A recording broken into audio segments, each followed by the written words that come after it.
ನೋಡಿ, ಇವಾಗೇನೋ ನೀವು ಯೇಸುವಿನ ಬಗ್ಗೆ ತಿಳ್ಕೊಂಡಿದ್ದೀರಾ. ನಿಮ್ಮ ತಂದೆ ತಾಯಿ ಅಥವಾ ಅವರ ಒಂದು ತಾತ ಮುತ್ತಾತ ಅವ್ರಿಗೆ ಯಾರು ಯೇಸು ಅಂದ್ರೆ ಯಾರು ಅಂತಾನೆ ಗೊತ್ತಿಲ್ಲಲ್ಲ. ಅವರೆಲ್ಲ ಹಾಗೆ ಮಾಡಿಸಿದ್ದಾರೆ. ಹಾಗೆಲ್ಲ ಅವರೆಲ್ಲ ನರಕಕ್ಕೆ ಹೋಗ್ತಾರ, ಅವರೆಲ್ಲ ಒಂದು ತಪ್ಪಾದ ದಾರಿಯಲ್ಲಿರ್ತಾರ. ಹಾಗಾದ್ರೆ ಯೇಸು ಹುಟ್ಟಿದ ಮೇಲೆ ಯೇಸುವಿನ ನಂಬಿದ್ರೆ ಮಾತ್ರ ಸ್ವರ್ಗಕ್ಕೆ ಹೋಗ್ತಾರೆ, ಸತ್ಯದ ದಾರಿಯಲ್ಲಿರ್ತಾರೆ ಅಂತ ಹೇಳೋದಾದ್ರೆ, ಅದಕ್ಕಿಂತ ಮೊದಲು ಯೇಸುವಿನ ತಾಯಿ ತಂದೆ ಅವರು ಒಂದು ಸಂತತಿ ಅವರೆಲ್ಲ ಯಾವ ದೇವರನ್ನ ಆರಾಧನೆ ಮಾಡ್ತಿದ್ರು?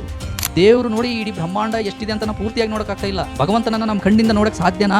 ನಮ್ಮ ಕಣ್ಣುಗಳಿಗೆ ಆ ಒಂದು ಶಕ್ತಿ ಇಲ್ಲ. ಭಗವಂತನನ್ನ ನೋಡೋಕೆ ಆಗೋದೂ ಇಲ್ಲ. ಹೀಗಿರ್ಬೇಕಾದ್ರೆ ಭಗವಂತ ಏನಾದ್ರು ಮನುಷ್ಯ ರೂಪದಲ್ಲಿ ಬರೋಕೆ ಸಾಧ್ಯನಾ? ನೀವು ಸ್ವಲ್ಪ ಯೋಚನೆ ಮಾಡಿ, ಹಂಗೆ ಕುತ್ಕೊಂಡು ಯೋಚನೆ ಮಾಡಿ. ಇವಾಗ ನೋಡಿ, ಒಂದು ತಾಯಿ ಒಂದು ಮಗುಗೆ ಜನ್ಮ ಕೊಡ್ತಾಳೆ ಅಂತಂದ್ರೆ ಎಲ್ಲವೂ ಒಂದೇ ನಿಯಮದಂತೆ ಅದು ಆಗುತ್ತೆ. ಎಲ್ರಿಗೂ 9 ತಿಂಗಳಲ್ಲಿ ಹೊಟ್ಟೆಯಲ್ಲೇ ಮಗು ಬೆಳೆಯುತ್ತೆ. ಹಿಂದೂಗೂ ಬೇರೆ, ಕ್ರಿಶ್ಚಿಯನ್ ಬೇರೆ, ಆ ತರ ಏನು ಇಲ್ಲ ಇಲ್ಲಿ. ಹಾಗಾದ್ರೆ ಭೇದ ಎಲ್ಲಿದೆ? ಭೇದ ಎಲ್ಲಿದೆ ಅಂತಂದ್ರೆ ನಮ್ಮ ಒಂದು ಅಜ್ಞಾನದಲ್ಲಿ. ನಾವು ಏನು ನಂಬ್ತಾ ಇದೀವಲ್ವಾ ಅದರಲ್ಲಿ. ಯೇಸುವಿನ ಬೋಧನೆಗೆ ಯಾಕೆ ಜನರು ಹೆಚ್ಚಾಗಿ ಕನೆಕ್ಟ್ ಆಗ್ತಾರೆ ಅಂತಂದ್ರೆ, ಈ ಒಂದು ಇದು ಸಿದ್ಧಾಂತ ಇದೆಯಲ್ವಾ, ಇಂಥ ವ್ಯಕ್ತಿಯನ್ನ ನಂಬಿದ್ರೆ ಮಾತ್ರ ಸ್ವರ್ಗಕ್ಕೆ ಹೋಗ್ತಾರೆ, ಇಂಥ ವ್ಯಕ್ತಿಯನ್ನ ನಂಬಿದ್ರೆ ಮಾತ್ರ ಅವರು ಒಂದು ಸತ್ಯದ ಹಾದಿಯಲ್ಲಿರ್ತಾರೆ. ಇದು ಒಂದು ಗುಂಪನ್ನ ಸೃಷ್ಟಿ ಮಾಡುತ್ತೆ ಅಷ್ಟೇ, ಭೇದ ಭಾವವನ್ನ ಸೃಷ್ಟಿ ಮಾಡುತ್ತೆ ಅಷ್ಟೇ.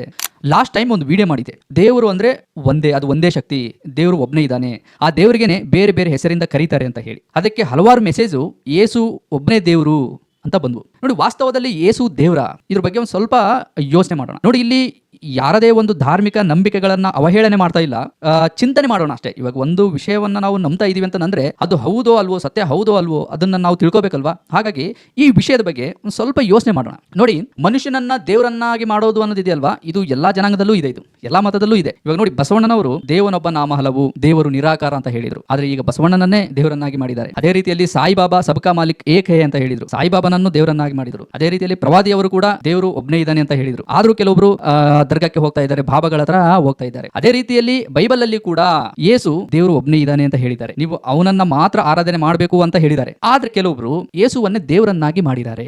ನಾನು ನೋಡ್ದಂಗೆ ಯೇಸುವನ್ನ ದೇವರನ್ನಾಗಿ ಭಾವಿಸೋಕೆ ಮುಖ್ಯವಾಗಿ ಕಾರಣ ಏನು ಅಂತಂದ್ರೆ ಅವರು ಮಾಡಿರೋ ಪವಾಡಗಳು. ಸಾಕಷ್ಟು ಜನ ಅವರು ಮಾಡಿರೋ ಒಂದು ಪವಾಡಗಳ ಬಗ್ಗೆ ಹೇಳ್ತಾ ಇರ್ತಾರೆ. ಹೌದು, ವಾಸ್ತವದಲ್ಲಿ ಅವೆಲ್ಲವೂ ಸತ್ಯ. ಆದ್ರೆ ಆ ಪವಾಡಗಳು ಯಾಕಾದ್ವು ನಾವು ಯಾವತ್ತಾದ್ರೂ ಯೋಚನೆ ಮಾಡಿದೀವ? ಹೌದು, ಬರೀ ಹೇಳ್ತಾ ಇರ್ತೀವಿ ಯೇಸು ಅದನ್ನ ಮಾಡಿದ್ರು ಇದನ್ನ ಮಾಡಿದ್ರು. ಆ ಪವಾಡಗಳು ಅವ್ರ ಕೈಯಿಂದ ಅಲ್ಲಿ ಯಾಕೆ ಆದ್ವು? ಇದಕ್ಕೆ ಏನಾರು ಒಂದು ಕಾರಣ ಇರಲೇಬೇಕಲ್ವಾ. ಕಾರಣ ಇಲ್ಲದೆ ದೇವರು ಏನು ಮಾಡೋದಿಲ್ಲ, ಯಾರ ಕೈಲಿ ಏನು ಮಾಡಿಸೋದಿಲ್ಲ. ನೋಡಿ, ಸ್ವಲ್ಪ ನಾವು ಯೋಚನೆ ಮಾಡಿದ್ರೆ, ನೋಡಿ, ಯಹೂದಿಗಳಲ್ಲಿ ಈ ವೈದ್ಯಕೀಯ ಜ್ಞಾನ ಅನ್ನೋದು ಸ್ವಲ್ಪ ಜಾಸ್ತಿ ಇತ್ತು. ಅಂದ್ರೆ ಏನಾರು ಒಂದು ಕಾಯಿಲೆಗಳು ಬಂದ್ರೆ, ರೋಗ ಬಂದ್ರೆ ಗಿಡಮೂಲಿಕೆಗಳಿಂದ ಅವರು ವಾಸಿ ಮಾಡ್ತಿದ್ರು. ಈ ಜ್ಞಾನ ಸ್ವಲ್ಪ ಅವರಲ್ಲಿ ಹೆಚ್ಚಾಗಿ ಇತ್ತು. ಇದು ಏನಾಯ್ತು, ಹೋಗ್ತಾ ಹೋಗ್ತಾ ಹೋಗ್ತಾ ಅಜ್ಞಾನಕ್ಕೆ ತಿರುಗ್ತು. ಹೇಗೆಂದ್ರೆ ನೋಡಿ, ಯಾರಿಗೆ ಕಾಯಿಲೆಗಳು ಬರ್ತಾವೋ ಅವರನ್ನ ಪಾಪಿಗಳು ಎಂದು ಭಾವಿಸೋಕೆ ಶುರು ಮಾಡಿದ್ರು. ಅವರನ್ನ ಮುಟ್ಟಿದ್ರೆ ನಮಗೆ ಪಾಪ ಅಂಟುತ್ತೆ ಅನ್ನೋ ಒಂದು ರೀತಿಯಲ್ಲಿ ಮನುಷ್ಯರನ್ನ ನೋಡ್ತಾ ಇದ್ರು. ಅಂದ್ರೆ ಈ ವೈದ್ಯಕೀಯ ಜ್ಞಾನ ಅನ್ನೋದು ಯಾರಿಗೆ ಹೆಚ್ಚಾಗಿತ್ತು ಆಗಿನ ಒಂದು ಕಾಲದಲ್ಲಿ, ನಾವೇ ಶ್ರೇಷ್ಠರು ಅನ್ನೋ ಒಂದು ಮನೋಭಾವ ಇತ್ತು. ಆಗ ಅವರಲ್ಲಿ ಭೇದ ಭಾವ ಸೃಷ್ಟಿಯಾಯಿತು. ಹೀಗೆ ಇದು ಮುಂದೆ ಹೀಗೆ ಹೋಗ್ತಾ ಹೋಗ್ತಾ ಹೋಗ್ತಾ ತುಂಬಾ ಮೂಢನಂಬಿಕೆಗೆ ಬಿದ್ರು ಜನ. ಅಲ್ಲಿ ಅವರಲ್ಲಿ ಪ್ರೀತಿ ಕರುಣೆ ಅನ್ನೋದು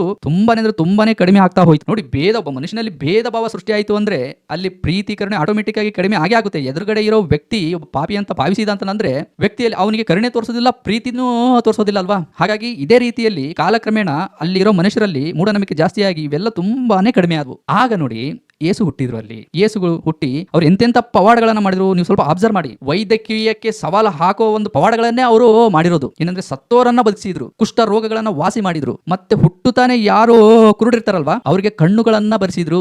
ಅವ್ರು ಮಾಡಿದ್ರಾ? ಇಲ್ಲ, ದೇವರು ಅವ್ರ ಕೈಯಿಂದ ಮಾಡಿಸಿದಾನೆ. ಯಾವ ಒಂದು ವೈದ್ಯಕೀಯ ಕ್ಷೇತ್ರದಲ್ಲಿ ಅವರಿಗೆ ಅಹಂ ಅನ್ನೋದಿತ್ತೋ, ನಾವೇ ಶ್ರೇಷ್ಠರು ಅನ್ನೋ ಒಂದು ಮನೋಭಾವ ಇತ್ತೋ, ಭೇದ ಭಾವ ಇತ್ತೋ, ಅವು ಎಲ್ಲವೂ ಹೋಗ್ಲಿ. ಅಂದ್ರೆ ಯೇಸು ದೇವರು ಕಳಿಸಿದ ಒಬ್ಬ ಗುರು ಅಂತ ಗೊತ್ತಾಗ್ಲಿ ಅನ್ನೋ ಒಂದು ಕಾರಣಕ್ಕೋಸ್ಕರ, ಯೇಸುವನ್ನ ಅಲ್ಲಿ ಇರುವ ಜನರು ಫಾಲೋ ಮಾಡಬೇಕು ಅನ್ನೋ ಒಂದು ಕಾರಣಕ್ಕೋಸ್ಕರ ದೇವರು ಯೇಸು ಕೈಯಲ್ಲಿ ಪವಾಡಗಳನ್ನ ಮಾಡಿಸಿದ್ರು. ನೋಡಿ, ಯಾವಾಗ ಯೇಸು ಸತ್ತೋರನ್ನು ಬದುಕಿಸಿದ್ರು ಆಗ ಅವರಿಗೆ ನಮಗಿಂತ ದೇವರೇ ದೊಡ್ಡೋನು ಅನ್ನೋ ಒಂದು ಜ್ಞಾನ ಹುಟ್ಟಿ ಅಜ್ಞಾನ ಅವರಲ್ಲಿರೋ ಅಹಂ ಅನ್ನೋದು ದೂರ ಆಯ್ತು. ಆಗ ಅಲ್ಲಿ ಜನ ಯೇಸುವನ್ನ ಫಾಲೋ ಮಾಡಕ್ಕೆ ಶುರು ಮಾಡಿದ್ರು. ಅವಾಗ ಯೇಸು ಏನ್ ಮಾಡಿದ್ರು? ಪ್ರೀತಿಯನ್ನ ಹಂಚ್ರಿ, ಕರುಣೆಯನ್ನ ತೋರಿಸ್ರಿ ಅಂತ ಹೇಳಿದ್ರು. ಹಾಗಾಗಿನೇ ನೋಡಿ, ಯೇಸು ಬೋಧನೆಯಲ್ಲಿ ಹೆಚ್ಚಾಗಿ ಅವರು ಪ್ರೀತಿಯನ್ನ ಹೇಳ್ತಾರೆ, ಕರುಣೆಯನ್ನ ಹೇಳ್ತಾರೆ ಹೆಚ್ಚಾಗಿ. ಬೈಬಲ್ಗೆ ಜಾಸ್ತಿ ಯಾಕೆ ಕನೆಕ್ಟ್ ಆಗ್ತಾರೆ, ಯೇಸುವಿನ ಬೋಧನೆ ಯಾಕೆ ಜನರು ಹೆಚ್ಚಾಗಿ ಕನೆಕ್ಟ್ ಆಗ್ತಾರೆ ಅಂತಂದ್ರೆ ಅದರಲ್ಲಿರೋ ವಿಷಯಗಳು ಹೆಚ್ಚಾಗಿ ಮನುಷ್ಯನ ಪ್ರೀತಿ ಬಗ್ಗೆ ಮತ್ತೆ ಕರುಣೆ ಬಗ್ಗೆ ಇದೆ. ಯಾಕೆ ಅಂತಂದ್ರೆ ಅಲ್ಲಿ ಜನರಿಗೆ ಅದು ಬೇಕಾಗಿತ್ತು. ಯೇಸುವೇ ಇಂಥ ಪವಾಡಗಳನ್ನ ಮಾಡಿರೋದಿಲ್ಲ.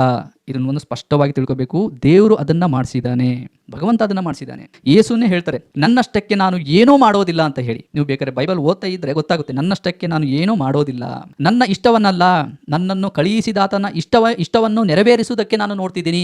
ಮತ್ತೆ ಒಬ್ಬ ತಾಯಿ ಬರ್ತಾಳೆ ಇಬ್ಬರ ಮಕ್ಕಳನ್ನ ಕರ್ಕೊಂಡು, ನನ್ನ ಈ ಇಬ್ಬರ ಮಕ್ಕಳನ್ನು, ಒಬ್ಬರನ್ನು ನಿನ್ನ ಬಲಗಡೆಯಲ್ಲಿ ಇನ್ನೊಬ್ಬರನ್ನು ಮತ್ತೆ ಎಡಗಡೆಯಲ್ಲಿ ಕುಳಿತುಕೊಳ್ಳಲು ಅಪ್ಪಣೆ ಕೊಡು ಅಂತ ಹೇಳಿ. ಅದಕ್ಕೆ ಯೇಸು ಹೇಳ್ತಾರೆ, ಇದು ನನ್ನ ಕೈಯಲ್ಲಿಲ್ಲ, ದೇವರ ಕೈಯಲ್ಲಿದೆ ಅಂತ ಹೇಳಿ. ಯೇಸು ಹುಟ್ಟಿದ ಮೇಲೆ ಯೇಸುವಿನ ನಂಬಿದ್ರೆ ಮಾತ್ರ ಸ್ವರ್ಗಕ್ಕೆ ಹೋಗ್ತಾರೆ, ಸತ್ಯದ ದಾರಿಯಲ್ಲಿರ್ತಾರೆ ಅಂತ ಹೇಳೋದಾದ್ರೆ, ಅದಕ್ಕಿಂತ ಮೊದಲು ಯೇಸುವಿನ ತಾಯಿ ತಂದೆ ಅವರು ಒಂದು ಸಂತತಿ ಅವರೆಲ್ಲ ಯಾವ ದೇವರನ್ನ ಆರಾಧನೆ ಮಾಡ್ತಿದ್ರು? ಒಬ್ಬನೇ ದೇವರನ್ನ, ಒಂದೇ ಶಕ್ತಿಯನ್ನ, ನಿರಾಕಾರ ಶಕ್ತಿಯನ್ನ ಆರಾಧನೆ ಮಾಡ್ತಿದ್ರು. ರೂಪವಿಲ್ಲದ ದೇವರನ್ನ ಆರಾಧನೆ ಮಾಡ್ತಿದ್ರು. ನೋಡಿ, ಕೆಲವೊಬ್ರು ಹೇಳ್ತಾ ಇರ್ತಾರೆ, ಹಂಗೆ ಸುಮ್ಮನೆ ಯೋಚನೆ ಮಾಡಿ, ಯೇಸುವನ್ನ ನಂಬಿದ್ರೆ ಮಾತ್ರ ಸ್ವರ್ಗಕ್ಕೆ ಹೋಗ್ತಾರೆ, ಸತ್ಯದ ಹಾದಿಯಲ್ಲಿ ಇರ್ತಾರೆ. ನೋಡಿ, ಇವಾಗೇನೋ ನೀವು ಯೇಸುವಿನ ಬಗ್ಗೆ ತಿಳ್ಕೊಂಡಿದ್ದೀರಾ. ನಿಮ್ಮ ತಂದೆ ತಾಯಿ ಅಥವಾ ಅವರ ಒಂದು ತಾತ ಮುತ್ತಾತ ಅವ್ರಿಗೆ ಯಾರು ಯೇಸು ಅಂದ್ರೆ ಯಾರು ಅಂತಾನೆ ಗೊತ್ತಿಲ್ಲಲ್ಲ. ಅವರೆಲ್ಲ ಹಾಗೆ ಮರಣಿಸಿದ್ದಾರೆ. ಹಾಗೆಲ್ಲ ಅವರೆಲ್ಲ ನರಕಕ್ಕೆ ಹೋಗ್ತಾರ? ಅವರೆಲ್ಲ ಒಂದು ತಪ್ಪಾದ ದಾರಿಯಲ್ಲಿ ಇರ್ತಾರ? ಹಾಗಾದ್ರೆ ಸ್ವಲ್ಪ ಯೋಚನೆ ಮಾಡಿ. ಇವತ್ತು ಎಷ್ಟೋ ಜನ ಯೇಸು ಅಂದ್ರೆ ಯಾರು ಅಂತಾನೆ ಗೊತ್ತಿಲ್ಲ, ಅವರೆಲ್ಲ ಹಾಗೆ ಮರಣಿಸ್ತಾ ಇದ್ದಾರೆ. ಇವಾಗ ನೋಡಿ, ಹುಟ್ಟಿದ ಮಕ್ಕಳಿಗೆ ಯೇಸು ಅಂದ್ರೆ ಯಾರು ಅಂತಾನೆ ಗೊತ್ತಿರಲ್ಲ, ಅವರೆಲ್ಲ ಮರಣಿಸ್ತಾ ಇರ್ತಾರೆ. ಹಾಗಾದ್ರೆ ಅವರೆಲ್ಲ ಏನು ತಪ್ಪಾದ ದಾರಿಯಲ್ಲಿ ಇರ್ತಾರ? ತಪ್ಪಾದ ಧರ್ಮದಲ್ಲಿ ಇರ್ತಾರ? ಖಂಡಿತ ಅಲ್ಲ. ಹಾಗಾಗಿನೇ ನೋಡಿ, ಇದು ತುಂಬಾ ವಿಶಾಲ ದೃಷ್ಟಿಯಿಂದ ಯೋಚನೆ ಮಾಡುವಂತದ್ದು. ಈ ದೇವರು ಧರ್ಮ ಅನ್ನೋ ಒಂದು ವಿಷಯ ಇದೆಯಲ್ಲ, ಇದಕ್ಕೆ ತುಂಬಾ ವಿಶಾಲವಾದ ಮನಸ್ಸು ಬೇಕು. ಇಲ್ಲ ನಾವು ಯಾವುದೋ ಒಂದು ಚೌಕಟ್ಟಿನಲ್ಲಿ ನಾವು ನಿಂತಿದ್ದನ್ನ ನೋಡ್ತೀವಿ ಅಂತಂದ್ರೆ ನಾವು ಎಲ್ಲೋ ಒಂದ್ ಕಡೆಗೆ ತಪ್ಪಾದ ದಾರಿಯಲ್ಲಿ ನಡೀತಾ ಇದೀವಿ ಅಂತ ಅರ್ಥ. ನೋಡಿ, ನೀವೇನಾದ್ರು ಇದೇ ಸತ್ಯ ಅಂತ ಏನಾದ್ರು ನೀವು ಭಾವಿಸಿದ್ರೆ ನೀವು ಬೇರೆಯವರು ನಿಮಗೆ ವಿರುದ್ಧವಾಗಿ ಕಾಣ್ತಾರೆ. ನಿಮಗೆ ನೋಡಿ, ಯೇಸು ಏನ್ ಹೇಳಿದ್ದಾರೆ? ನಿನ್ನಂತೆಯೇ ಮತ್ತೊಬ್ಬರನ್ನು ಪ್ರೀತಿಸು ಅಂತ. ನಿನ್ನನ್ನು ನೀನು ಹೇಗೆ ಪ್ರೀತಿಸ್ತೀಯೋ ಹಾಗೆ ಮತ್ತೊಬ್ಬರನ್ನು ನೀನು ಅದೇ ರೀತಿಯಲ್ಲಿ ಪ್ರೀತಿಸಬೇಕು ಅಂತ. ಬಸವಣ್ಣನವರು ಇದನ್ನ ಹೇಳಿದ್ದಾರೆ, ಇವನ್ ಯಾರವ ಎನ್ನದಿರಯ್ಯ, ಇವ ನಮ್ಮವ ಅಂತ ಹೇಳಬೇಕು ಅಂತ. ನೋಡಿ, ನೀವು ಯಾವುದೋ ಒಂದು ಪುಸ್ತಕನ ನಾವು ಓದಿರ್ತೀವಿ, ಅದೇ ಸತ್ಯ ಅಂತ ನೀವು ಭಾವಿಸಿದ್ರಿ ಅಂತಂದ್ರೆ ನಿಮಗೆ ಬೇರೆ ವಿಷಯಗಳ ಬಗ್ಗೆ ಜ್ಞಾನ ಇಲ್ಲ ಅಂತ ಅರ್ಥ. ಹಾಗಾಗಿ ನಾನು ಮೊದಲಿಂದ ಹೇಳ್ತಾನೆ ಬರ್ತಿದ್ದೀನಿ, ನಮ್ಮ ದೃಷ್ಟಿಕೋನ ವಿಶಾಲವಾಗಿರ್ಬೇಕು. ನಮಗೆ ಎಲ್ಲರನ್ನು ಪ್ರೀತಿಸುವ ಒಂದು ಮನೋಭಾವ ಬರಬೇಕು ಅಂತಂದ್ರೆ ನಮಗೆ ಯಾರು ನಮ್ಮ ವಿರುದ್ಧವಾಗಿ ಕಾಣಿಸ್ಬಾರ್ದು. ಅದಕ್ಕೆ ಏನ್ ಮಾಡ್ಬೇಕು? ಅವರ ಒಂದು ಮತದಲ್ಲಿ ಏನಿದೆ ಅನ್ನೋದನ್ನ ನಾವು ಸ್ವಲ್ಪ ಸುಮ್ಮನೆ ಓದಿ ತಿಳ್ಕೋಬೇಕು. ಜ್ಞಾನ ಗಳಿಸೋದ್ರಲ್ಲಿ ತಪ್ಪೇನಿದೆ ಹೇಳಿ. ಮತ್ತೆ ಯೇಸು ತೀರ್ಪು ಮಾಡಬೇಡಿ, ನಿಮಗೆ ತೀರ್ಪು ಆಗುತ್ತೆ ಅಂತಂದು ಹೇಳಿದ್ದಾರೆ. ಮತ್ತೊಬ್ಬರನ್ನ ತೀರ್ಪು ಮಾಡಬಾರ್ದು ಅಂತ ಹೇಳಿ. ಆದ್ರೆ ನಾನು ನೋಡಿರೋ ಪ್ರಕಾರ ಎಷ್ಟೋ ಜನ ತುಂಬಾ ಬೇರೆ ರೀತಿಯಲ್ಲಿ ನೋಡ್ತಾರೆ ಜನರನ್ನ. ನಾವು ಯೇಸು ಕ್ರಿಸ್ತನ ನಂಬಿದೀವಿ, ಅವ್ರಿಗೆ ಅದು ಗೊತ್ತಿಲ್ಲ ಅಂದ್ರೆ ಅವರು ತಪ್ಪಾದ ದಾರಿಯಲ್ಲಿದ್ದಾರೆ. ನೋಡಿ, ಇದು ಏನಂತಂದ್ರೆ ತೀರ್ಪು ಮಾಡ್ದಂಗೆ ಇದು. ನಾವು ಯಾರು ಮತ್ತೊಬ್ಬರನ್ನ ತೀರ್ಪು ಮಾಡೋಕೆ? ನಮ್ಮ ಕೈಯಲ್ಲಿ ಏನಿದೆ? ಸಾಧ್ಯ ಆದ್ರೆ ಪ್ರೀತಿಸಬೇಕು, ಕರುಣೆ ತೋರಿಸಬೇಕು ಮತ್ತೊಬ್ಬರ ಮೇಲೆ. ಅದು ಬಿಟ್ರೆ ಇಲ್ಲ ನಾವು ಸರಿ, ನೀವು ತಪ್ಪಾದ ದಾರಿಯಲ್ಲಿದ್ದೀರಾ ಅಂತ ಯಾವತ್ತಿಗೂ ಮತ್ತೊಬ್ಬರಿಗೆ ತೀರ್ಪನ್ನ ಮಾಡಬಾರ್ದು. ನೋಡಿ, ಯೇಸು ಮಾಡಿರೋದು ಏನು ಅಂತಂದ್ರೆ ಎಲ್ಲರನ್ನು ಪ್ರೀತಿಸಿದ್ದಾರೆ ಅವರು. ಇವಾಗ ಏನಾಗ್ತಾ ಇದೆ ಅಂದ್ರೆ ಕ್ರಿಶ್ಚಿಯನ್ ಮಾತ್ರ ಪ್ರೀತಿಸ್ತಾರೆ, ಮತ್ತೊಬ್ಬರನ್ನ ಬಿಟ್ಬಿಡ್ತಾರೆ. ಯೇಸು ಈ ರೀತಿಯಲ್ಲಿ ಹೇಳಿದಾರ? ನೀವು ಕ್ರಿಸ್ತರನ್ನ ಮಾತ್ರ ನೀವು ಪ್ರೀತಿಸ್ರಿ ಅಂತ ಹೇಳಿ ಯೇಸು ಹೇಳಿದಾರ? ಇಲ್ಲ. ಇದೇನಂದ್ರೆ ವ್ಯಕ್ತಿಯಲ್ಲಿ ನಂದೇ ಸತ್ಯ ಅಂತ ಯಾವಾಗ ಭಾವಿಸ್ತಾನೋ ಆವಾಗ ಅವನಲ್ಲಿ ಒಂದು ದೊಡ್ಡ ಗೋಡೆ ಸೃಷ್ಟಿಯಾಗುತ್ತೆ, ಒಂದು ಅಹಂ ಅನ್ನೋ ಒಂದು ಗೋಡೆ ಸೃಷ್ಟಿಯಾಗುತ್ತೆ. ನೋಡಿ, ಎಲ್ಲಾ ಆಧ್ಯಾತ್ಮಿಕ ಗುರುಗಳು ಏನ್ ಹೇಳಿದ್ದಾರೆ ಅಂತಂದ್ರೆ ದೇವರು ಒಬ್ಬನೇ ಇದ್ದಾನೆ, ನೀವು ಆ ದೇವರ ಮೇಲೆ ಭರವಸೆ ಇಡಬೇಕು, ಆ ದೇವರನ್ನ ಮಾತ್ರ ಆರಾಧನೆ ಮಾಡಬೇಕು, ಪೂಜೆ ಮಾಡಬೇಕು, ಮತ್ತೆ ಸುತ್ತಮುತ್ತ ಇರೋ ಜನರನ್ನ ಪ್ರೀತಿಸಬೇಕು, ಒಳ್ಳೆ ಕರ್ಮಗಳನ್ನ ಮಾಡಬೇಕು. ಪ್ರತಿಯೊಬ್ಬ ಗುರುಗಳು ಇದನ್ನೇ ಹೇಳಿದ್ದಾರೆ. ಮತ್ತೆ ಇನ್ನೊಂದು ಸ್ಪಷ್ಟವಾಗಿ ತಿಳ್ಕೊಬೇಕಾಗಿರೋ ವಿಷಯ ಏನು ಅಂತಂದ್ರೆ, ಈ ಒಂದು ನಿಯಮಗಳು ಏನಿದಾವಲ್ವಾ, ಈ ಒಂದು ಧರ್ಮ ಗುರುಗಳು ಏನು ಹೇಳ್ತಾರಲ್ವಾ, ಅವೆಲ್ಲ ನಿಯಮಗಳು ನೈಸರ್ಗಿಕವಾಗಿ ನಮ್ಮ ಒಳಗಡೆ ಭಗವಂತನೇ ಇಟ್ಟಿದ್ದಾನೆ ಆಲ್ರೆಡಿ. ನೋಡಿ, ನಮ್ಮಲ್ಲಿ ಪ್ರೀತಿ ಇಲ್ವಾ? ನಮ್ಮಲ್ಲಿ ಕರುಣೆ ಇಲ್ವಾ? ಇವಾಗ ನೋಡಿ, ಯಾರಾದ್ರೂ ನೀರಲ್ಲಿ ಬಿದ್ದು ಸಾಯ್ತಾ ಇದ್ದಾರೆ ಅಂತಂದ್ರೆ ಅಯ್ಯೋ ಪಾಪ ಅಂತ ಹೇಳಿ ಮೊದಲು ಅವರನ್ನ ಕಾಪಾಡ್ತೀವಿ. ಅವ್ರ ಧರ್ಮ ಯಾವ್ದು ಯಾವ ಕುಲ ಅದನ್ನ ಏನು ನೋಡೋದಿಲ್ಲ. ಈ ಒಂದು ಮಾನವೀಯತೆ, ಈ ಒಂದು ಕರುಣೆ, ಈ ಒಂದು ಪ್ರೀತಿ ನಮ್ಮಲ್ಲಿ ಎಲ್ಲಿದ್ದ ಬಂತು? ಭಗವಂತನೇ ಇಟ್ಟಿದ್ದಾನೆ, ನೈಸರ್ಗಿಕವಾಗಿ ಇವನ್ನೆಲ್ಲ ಇಟ್ಟಿದ್ದಾನೆ. ನೋಡಿ, ಯಾರೋ ಒಬ್ರು ಹೇಳ್ತಾರೆ ಅಂತ ಹೇಳಿ ನಾವು ಅದನ್ನ ಮಾಡಬೇಕು ಅಂತ ಏನೂ ಇಲ್ಲ. ಹುಟ್ಟಿದಾಗಿಂದನೇ ಅವು ನಮ್ಮಲ್ಲಿ ಇದಾವೆ. ಹಾಗಾಗಿ ನಾವು ಚಿಕ್ಕವರಿದ್ದಾಗ ಎಲ್ಲರ ಹತ್ರನೂ ತುಂಬಾ ಪ್ರೀತಿ ಕರುಣೆಯಿಂದ ಇರ್ತೀವಿ. ಯಾರು ನಮ್ಮನ್ನ ಪ್ರೀತಿಸ್ತಾರೋ ಅವ್ರ ಹತ್ರ ತುಂಬಾ ಟೈಮ್ ಸ್ಪೆಂಡ್ ಮಾಡ್ತೀವಿ. ಅವ್ರು ಯಾವ ಜಾತಿ ಕುಲ ಅದು ಏನು ನೋಡೋದಿಲ್ಲ. ನೈಸರ್ಗಿಕವಾಗಿನೇ ಇವು ನಮಗೆ ನೋಡಿ ಕೆಲವೊಂದು ಅಜ್ಞಾನದಿಂದ, ಕೆಲವೊಂದು ಸಂಪ್ರದಾಯದಿಂದ ನಾವು ಕಟ್ಟಿರೋ ಗೋಡೆಗಳಿಂದ ಇವು ಏನಂದ್ರೆ ಕಣ್ಮರೆ ಆಗ್ತವೆ. ಇವುಗಳನ್ನ ನಾವು ಮರೆ ಮಾಡ್ತೀವಿ, ನಮ್ಮಲ್ಲಿರುವ ಪ್ರೀತಿ ಕರುಣೆ ಅಂತ. ಹೇಗೆ ಮರೆ ಆಗ್ತವೆ ಅಂತಂದ್ರೆ ನೋಡಿ, ಇದೆ ನಮ್ಮ ಮತನೇ ಶ್ರೇಷ್ಠ, ನಮ್ಮ ದೇವರೇ ಶ್ರೇಷ್ಠ, ನಾವೇನ್ ನಂಬಿದೀವಿ ಅದೇ ಶ್ರೇಷ್ಠ. ಈ ರೀತಿ ನಾವು ಯಾವಾಗ ಭಾವಿಸ್ತೀವೋ ಅವಾಗ ನಮ್ಮಲ್ಲಿ ಒಂದು ದೊಡ್ಡ ಗೋಡೆ ಸೃಷ್ಟಿಯಾಗುತ್ತೆ. ಈ ಗೋಡೆ ಏನ್ ಮಾಡುತ್ತೆ ಅಂದ್ರೆ ಮತ್ತೊಬ್ಬರನ್ನ ಪ್ರೀತಿಸೋಕ್ಕೂ ಬಿಡೋದಿಲ್ಲ, ಅವ್ರ ಮೇಲೆ ಕರುಣೆ ತೋರ್ಸೋಕ್ಕೂ ಬಿಡೋದಿಲ್ಲ. ಯಾಕಂದ್ರೆ ಅವ್ರನ್ನ ಬೇರೆಯಾಗೆ ತೋರಿಸುತ್ತೆ. ಹಾಗಾಗಿ ಈ ಒಂದು ಗೋಡೆನ ಮೊದಲು ಹೊಡೆದಾಕ್ಬೇಕು. ಈ ಗೋಡೆ ಹೊಡಿಬೇಕು ಅಂತಂದ್ರೆ ಏನ್ ಬೇಕು? ಜ್ಞಾನ ಬೇಕು. ಯಾವ ಜ್ಞಾನ? ಈ ಪ್ರಪಂಚದಲ್ಲಿ ಯಾರೆಲ್ಲ ಇದಾರೋ ಅವರು ಎಲ್ಲರನ್ನು ಒಂದೇ ಶಕ್ತಿ ಸೃಷ್ಟಿ ಮಾಡಿದೆ. ನೋಡಿ, ನೀವು ಸುಮ್ಮನೆ ಹಂಗೆ ಯೋಚನೆ ಮಾಡಿ, ಈ ಪ್ರಕೃತಿಯಲ್ಲಿ ಏನೆಲ್ಲ ನಿಯಮಗಳಿದಾವೋ ಅವೆಲ್ಲ ಸಮನಾಗಿದ್ದಾವೆ. ಕ್ರಿಶ್ಚಿಯನ್, ಹಿಂದೂ, ಮುಸ್ಲಿಂ, ಸಿಖ್ ಅವ್ರು ಯಾರೇ ಇರಲಿ, ಎಲ್ರಿಗೂ ಸೂರ್ಯನಿಂದ ಬೆಳಕು, ಎಲ್ರಿಗೂ ಮಳೆ, ಎಲ್ರಿಗೂ ಭೂಮಿಯಿಂದ ಆಹಾರ, ಎಲ್ರಿಗೂ ಅದೇ ಗಾಳಿ, ಎಲ್ರಿಗೂ ಅದೇ ನೀರು. ಇದರಲ್ಲಿ ಏನಾದ್ರು ಭೇದ ಭಾವ ಇದೆಯಾ? ಪ್ರಕೃತಿಯನ್ನ ನೋಡಿದ್ರೆ ನಮಗೆ ಗೊತ್ತಾಗುತ್ತೆ, ಒಂದೇ ಶಕ್ತಿ, ಒಬ್ಬನೇ ಭಗವಂತ ಎಲ್ಲರನ್ನು ಪಾಲನೆ ಪೋಷಣೆ ಮಾಡ್ತಾ ಇದ್ದಾನೆ, ಎಲ್ಲರನ್ನು ಸೃಷ್ಟಿ ಮಾಡಿದ್ದಾನೆ ಅನ್ನೋದು ಗೊತ್ತಾಗುತ್ತೆ. ನೋಡಿ, ನಮ್ಮ ಒಂದು ದೇಹದ ಒಂದು ಅಂಗಾಂಗಗಳನ್ನ ನೋಡಿ ಅಷ್ಟೇ. ನಾವು ನಮ್ಮ ದೇಹನ ನೋಡ್ಕೊಂಡ್ರೆ, ಪ್ರತಿಯೊಬ್ಬರ ದೇಹಗಳನ್ನ ನೋಡ್ಕೊಂಡ್ರೆ ಒಂದೇ ರೀತಿಯಲ್ಲೇ ಸೃಷ್ಟಿಯಾಗಿದ್ದಾವೆ ಇವು. ಎಲ್ರಿಗೂ ಎರಡು ಕೈ, ಎಲ್ರಿಗೂ ಎರಡು ಕಾಲು, ಎಲ್ರಿಗೂ ಎರಡು ಕಣ್ಣು, ಎಲ್ರಿಗೂ ಬುದ್ಧಿ, ಮನಸ್ಸು, ಮತ್ತೆ ಅವರಲ್ಲಿ ಹರಿತಾ ಇರೋ ರಕ್ತ ಎಲ್ಲವೂ ಒಂದೇ. ಇದರಲ್ಲಿ ಎಲ್ಲಿ ಬದಲಾವಣೆ ಎಲ್ಲಿ ಕಾಣ್ತಾ ಇದೆ ಹೇಳಿ? ಇವಾಗ ನೋಡಿ, ಒಂದು ತಾಯಿ ಒಂದು ಮಗುಗೆ ಜನ್ಮ ಕೊಡ್ತಾಳೆ ಅಂತಂದ್ರೆ ಎಲ್ಲವೂ ಒಂದೇ ನಿಯಮದಂತೆ ಅದು ಆಗುತ್ತೆ. ಎಲ್ರಿಗೂ 9 ತಿಂಗಳಲ್ಲಿ ಹೊಟ್ಟೆಯಲ್ಲೇ ಮಗು ಬೆಳೆಯುತ್ತೆ. ಹಿಂದೂಗೂ ಬೇರೆ, ಕ್ರಿಶ್ಚಿಯನ್ ಬೇರೆ, ಆತರ ಏನು ಇಲ್ಲ ಇಲ್ಲಿ. ಹಾಗಾದ್ರೆ ಭೇದ ಎಲ್ಲಿದೆ ಅಂತಂದ್ರೆ ನಮ್ಮ ಒಂದು ಅಜ್ಞಾನದಲ್ಲಿ, ನಾವು ಏನು ನಂಬ್ತಾ ಇದೀವಲ್ವಾ ಅದರಲ್ಲಿ. ಅದಕ್ಕೆ ಸ್ವಲ್ಪ ವಿಶಾಲ ದೃಷ್ಟಿಕೋನದಿಂದ ನಾವು ಯೋಚನೆ ಮಾಡಬೇಕು. ನೋಡಿ, ದೇವರಿಗೆ ಹತ್ರ ಆಗ್ಬೇಕು ಅಂತಂದ್ರೆ ಒಂದು ಚೂರು ಒಂದ್ ಸ್ವಲ್ಪನಾದ್ರೂ ಅಹಂಕಾರ ಇತ್ತು ಅಂದ್ರೆ, ಮನುಷ್ಯನಲ್ಲಿ ಭೇದ ಭಾವ ಇತ್ತು ಅಂದ್ರೆ ಅವ್ರು ದೇವರಿಗೆ ಹತ್ತಿರ ಆಗೋದಿಲ್ಲ. ಹಾಗಾಗಿ ಯೇಸು ದೇವರು ಅಂತ ಹೇಳಿ ಯಾರು ಭಾವಿಸಿದಾರಲ್ವಾ ಅವ್ರು ಸ್ವಲ್ಪ ಯೋಚನೆ ಮಾಡಬೇಕು. ದೇವರು ನೋಡಿ, ಇಡೀ ಬ್ರಹ್ಮಾಂಡ ಎಷ್ಟಿದೆ ಅಂತ ನಾವು ಪೂರ್ತಿಯಾಗಿ ನೋಡಕ್ ಆಗ್ತಾ ಇಲ್ಲ. ಭಗವಂತನನ್ನ ನಮ್ಮ ಕಣ್ಣಿಂದ ನೋಡಕ್ ಸಾಧ್ಯನಾ? ನಮ್ಮ ಕಣ್ಣುಗಳಿಗೆ ಆ ಒಂದು ಶಕ್ತಿ ಶಕ್ತಿ ಇಲ್ಲ, ಭಗವಂತನನ್ನು ನೋಡೋಕೆ ಆಗೋದೂ ಇಲ್ಲ. ಹೀಗಿರ್ಬೇಕಾದ್ರೆ ಭಗವಂತ ಏನಾದ್ರು ಮನುಷ್ಯ ರೂಪದಲ್ಲಿ ಬರೋಕೆ ಸಾಧ್ಯನಾ? ನೀವು ಸ್ವಲ್ಪ ಯೋಚನೆ ಮಾಡಿ, ಹಂಗೆ ಕೂತ್ಕೊಂಡು ಯೋಚನೆ ಮಾಡಿ. ಅದಕ್ಕೆ ಹೇಳೋದು ಭಗವಂತ ನಿರಾಕಾರ, ಅವನು ಅದೃಶ್ಯ, ಅವನ ಕರುಣೆ ಜ್ಞಾನ ಅಪಾರ. ಈ ರೀತಿಯಲ್ಲಿ ಸೃಷ್ಟಿಯನ್ನ ನೋಡಿ ನಾವು ಭಗವಂತನನ್ನ ತಿಳ್ಕೋಬೇಕು ಹೊರತು ಇಲ್ಲ ಯಾವುದೋ ಒಬ್ಬ ವ್ಯಕ್ತಿಯಲ್ಲಿ ಗುರುವಿನಲ್ಲಿ ನಾವು ದೇವರನ್ನ ನೋಡ್ತೀವಿ, ದೇವರ ಅಂತ ಹೇಳಿ ಭಾವಿಸ್ತೀವಿ ಅಂತಂದ್ರೆ ಅಲ್ಲೇ ಭೇದ ಭಾವ ಸೃಷ್ಟಿ ಆಗುತ್ತೆ. ಯಾಕಂದ್ರೆ ಆ ಒಂದು ರೂಪ ನಮ್ಮ ಕಣ್ಣಿಗೆ ಕಾಣ್ತಾ ಇರುತ್ತಲ್ಲ, ಈ ದೇವರು ಅಂದ ಕೂಡಲೇ ಹೌದು ನಮಗೆ ಆ ಒಂದು ರೂಪನೇ ಬರ್ತೀವಿ. ಯೇಸು ದೇವರು ಅಂದ್ರೆ ಹೌದು ಯೇಸು ಒಂದು ರೂಪನೇ ಬರುತ್ತೆ ನಮಗೆ. ಇನ್ನು ಬೇರೆ ಯಾರಾದ್ರೂ ಏನಾದ್ರು ಹೇಳಿದ್ರು ಅಂದ್ರೆ ನಾವು ನಮ್ಮ ಮೈಂಡ್ ಅದನ್ನ ರಿಜೆಕ್ಟ್ ಮಾಡುತ್ತೆ ಅದನ್ನ. ಹಾಗಾಗಿ ಯಾವುದೇ ಒಂದು ರೂಪದಲ್ಲಿ, ವ್ಯಕ್ತಿಯ ರೂಪದಲ್ಲಿ, ವಸ್ತುವಿನಲ್ಲಿ ದೇವರನ್ನ ಕಲ್ಪನೆ ಮಾಡ್ಕೋಬಾರ್ದು. ದೇವರನ್ನಾಗೆ ನೋಡ್ಬೇಕು. ನೋಡಿ, ಗುರುಗಳು ಯಾರೆಲ್ಲ ಆಧ್ಯಾತ್ಮಿಕ ಗುರುಗಳಿದ್ರು ಅವ್ರಿಗೆಲ್ಲ ರೆಸ್ಪೆಕ್ಟ್ ಕೊಡಬೇಕು, ಅವ್ರು ಮತ್ತೆ ಅವ್ರು ಹೇಳಿರೋದನ್ನೆಲ್ಲ ಫಾಲೋ ಮಾಡಬೇಕು. ಆದ್ರೆ ಗುರುವಿನ ಸ್ಥಾನ ಗುರುವಿಗೆ, ಭಗವಂತನ ಸ್ಥಾನ ಭಗವಂತನಿಗೆ. ಮತ್ತೆ ನೋಡಿ, ಇನ್ನೊಂದು ತುಂಬಾ ಸ್ಟ್ರಾಂಗ್ ಆಗಿ ನಂಬಿದ್ದಾರೆ. ಅದೇನು ಅಂತಂದ್ರೆ, ನಾವು ಒಬ್ಬರನ್ನ ನಂಬಿದ್ರೆ ನಮ್ಮ ಪಾಪಗಳು ಪರಿಹಾರ ಆಗ್ತವೆ. ಅಂದ್ರೆ ಪಾಪ ಪರಿಹಾರ ಆಗಕ್ಕೆ ಒಬ್ಬ ಮಧ್ಯವರ್ತಿ ಬೇಕು ಅಂತ ಅರ್ಥ. ನೋಡಿ, ಯಾರೆಲ್ಲ ಏನೆಲ್ಲ ಪಾಪಗಳನ್ನ ಮಾಡಿದಾರಲ್ವಾ ಅವರು ಅದನ್ನ ಅವರೇ ಅನುಭವಿಸಬೇಕು. ಮತ್ತೆ ಇವುಗಳನ್ನ ಕ್ಷಮಿಸೋ ಗುಣ ಯಾರಿಗಿದೆ ಅಂತಂದ್ರೆ ಭಗವಂತನಿಗಿದೆ. ನಾವು ನೇರವಾಗಿ ಭಗವಂತನಲ್ಲಿ ಪ್ರಾರ್ಥನೆ ಮಾಡಬೇಕು, ಅವನಲ್ಲಿ ಕ್ಷಮಾಪಣೆ ಕೇಳಬೇಕು. ನಾವು ಏನೋ ಬೇಡದಿದ್ರು ಡೈರೆಕ್ಟ್ ಆಗಿ ಭಗವಂತನಿಗೆ ಬೇಡ್ಕೋಬೇಕು. ಯಾಕಂದ್ರೆ ಅವನೆಲ್ಲ ನಮಗೆ ಇದು ರೂಪ ಕೊಟ್ಟಿರೋದು, ಈ ಒಂದು ಜೀವನ ಕೊಟ್ಟಿರೋದು, ಈ ಬ್ರಹ್ಮಾಂಡವನ್ನೆಲ್ಲ ಸೃಷ್ಟಿ ಮಾಡಿರೋದು, ಜಗಕ್ಕೆ ಒಡೆಯ ಅವನೇ ಅಲ್ವಾ. ಅವನ ಹತ್ರ ಬೇಡದೇನೆ ಮತ್ತೆ ನಾವು ಬೇರೆ